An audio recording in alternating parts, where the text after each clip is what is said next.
Саламатсыздарбы, урматтуу бүтүрүүчүлөр. Кайрадан сиздер менен Элтер Билим Илим каналынан көрүшкөнүмө кубанычтамын. Бүгүнкү сабагыбыз математика предметинин биринчи бөлүгүнөн келүүчү салыштыруулар боюнча болмокчу. Бөлүнүүчүлүк касиетке кандай мисал маселелер келет карайбыз.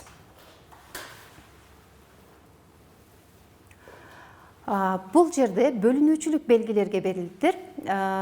45 санын 7-ге бөлгөндө мден тиіп, калдыгы нге барабар болот дейт.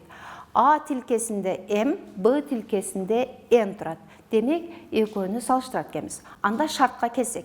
Шартка келгенде, бул жерде 45 санын 7-ге бөлгөндө калдыгы м дейт. Башкача айтканда 145 санын 7-ге бөлгөндө тийиндибиз м экен, калдыгыбыз n экен. Ушундай туntma түрүндө жазып алсак болот. Эми 145 санын 7-ге бөлөбүз. Биринчи 1 жетпейт, 4-тү кошо алабыз, 14 жетет. 14-кө бөлүп атканда 2ден беребиз. 2-ни 7-ге көбөйсөк 14, 14төн 14-тү кемисек 0. 5-ти алып түшөбүз. 5-ти алып түшкөндө 5-ти 7-ге бөлүш үчүн 0дан беребиз. 0-ду 7-ге көбөйсөк 0, 5-тен 0-ду кемитсек 5. 5 калды. Калды дегенде 5 бизде калдык болуп эсептелинет. Демек, калдыгыбыз бизде нге барабар экен. Ал эми м бул тиинди дейт. Тииндибиз мге барабар экен. Демек, ndин ордуна коебуз 20, ал эми нибиз 5 калдык калды. Экөөнү салыштырып коебуз. Бунда А тилкесиндеги чоңдук менен Б тилкесиндеги чоңдукту салыштырып атканыбызда, А тилкесиндеги чоңдук чоң болду, жоопту А. Анда кийинки мисалыбызды карай турган болсок, кийинки мисалы тапшырмабызда 9 минус 69 санын 9-га калдыксыз бөлүнөт дейт. Ал эми Y санын 9-га бөлгөндө К калдык калат. А тилкебизде К, Б тилкебизде 5 экен. Анда шартка келе турган болсок, Y минус 69-ду 9-га калдыксыз бөлүнөт дейт. Демек, минус 69 9-га калдыксыз бөлүнөт экен. Анда 9-га бөлүнө турган эң кичинекей санды алабыз. 9-га бөлүнө турган эң кичинекей сан бул 9. Анда Y минус 69 барабар 9 деп алсак болот.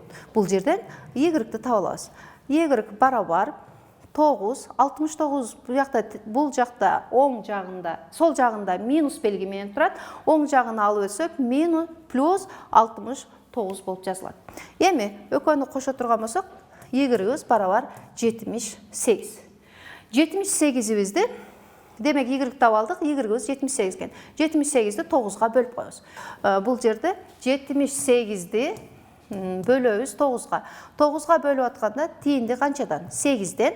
Ал эми калдыгыбыз канча калат? Калдыгыбыз 8-ден болгондо 72, наракта 5, 6 калдык калат.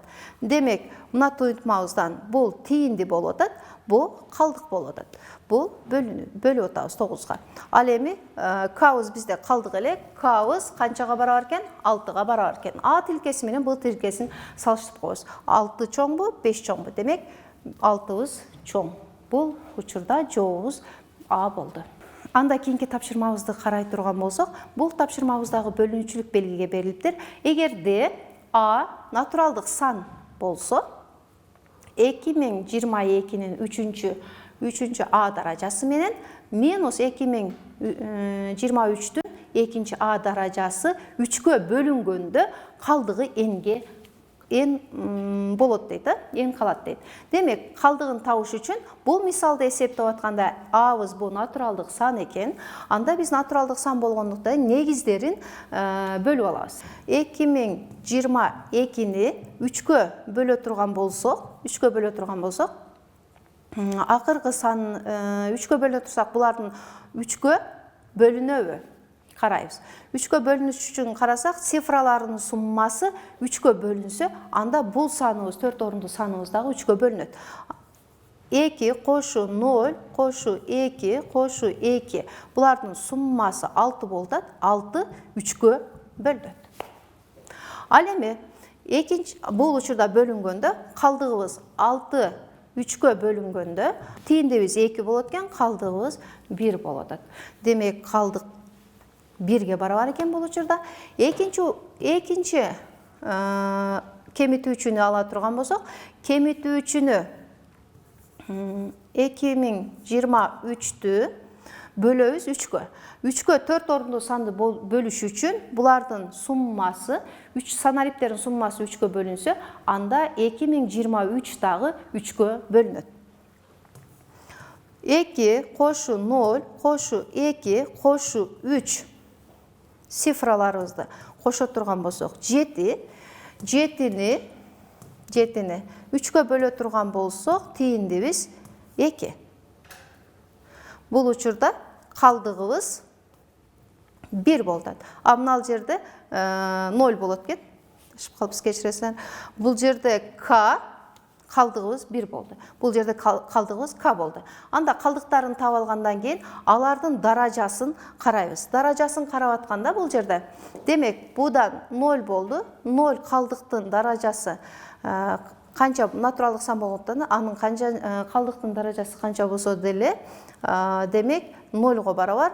Кемитүү бунун калдыгы болсо 1-ге барабар экен. Демек 0дон 1-ди кемитсек минус 1 чыгат. Калдык дайыма терс сан болбойт. Дайыма оң сан болот. Оң сан болуп атканда биз эсептей турган болсок, демек минус 3-тү 3-кө бөлүп атканда калдык канча каларын табыш үчүн 3-тү көбөйтөбүз, минус 1ден кошуп коебуз. Бөлүнүүчүгө минус 1-ди кошуп коебуз. Минус 1-ди кошсок 2.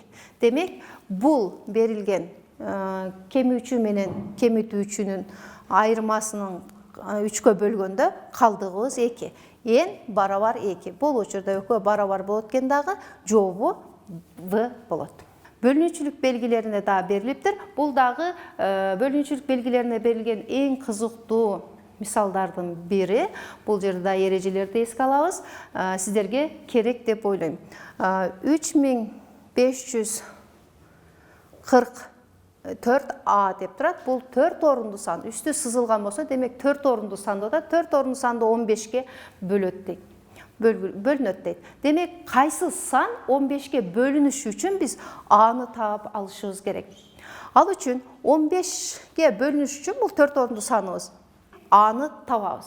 Аны табыш үчүн биз 15-ке кайсы сандар бөлүнөт? 15-ке 3-кө 5-ке бөлүнгөн сандарыбыз 15-ке бөлүнөт. Башкача айтканда 3-кө 3 көбөйтү 5. 15 болобу? 3-кө жана 5-ке бөлүнө турган сандарды алалы.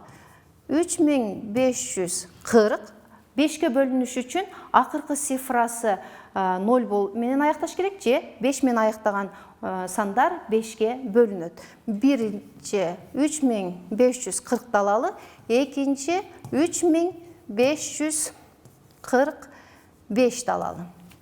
Демек бул сандарыбыз 5-ке бөлүнөт. 5-ке бөлүнөт. Демек, мына 3 чекит турганыбыз бул 3-кө бөлүнөт дегенди билдирет. Ал эми бул сандарыбыздын кайсынысы 3-кө бөлүнөт? Бул сандарыбыздын кайсынысы? Биринчи саныбыз жуп болгондуктан бул 3-кө бөлүнбөйт. Же болсо текшерип көрөбүз. 3 кошу 5 кошу 4 кошу 0. Демек булардын суммасы 3-кө бөлүнсө, анда берилген 4 орундуу 3540 дагы 3-кө бөлүнөт эле. Кошуп көрө турган болсок, 12. 12 саныбыз бул 3-кө бөлүнөт. Андан кийинки саныбызды ала турган болсок, 3545-ти дагы цифраларын суммалайлы. Цифраларын суммалай турган болсок, 9, 8, 17 болот. 17 бул 3-кө бөлүнбөйт. 3-кө бөлүнбөйт. Демек, эки сандын 3-кө бөлүнө турган санын алалы. 3-кө бөлүнө турган саны бул 3540 болду. 3540 5-ке дагы 3-кө дагы бөлүнөт. Анда бизде бул жерде акыркы цифрабыз 0 менен аяктаган сан болуп турат. Абыз анда 0-го барабар экен. Анын ордуна 0 жазасыз. 0 менен 2-ни салыштырды. Бул учурда Б колонкасы чоң болду. Жообу Б. Урматтуу бүтүрүүчүлөр, бүгүнкү сабакта бөлүнүүчүлүктөрдүн белгилери боюнча маалымат алдыңыздар жана алардан кандай мисалдар келет көрдүңүздөр. Кийинки сабакта дагы сиздерге кызыктуу болгон темалардан мисал алып көрсөтө алабыз.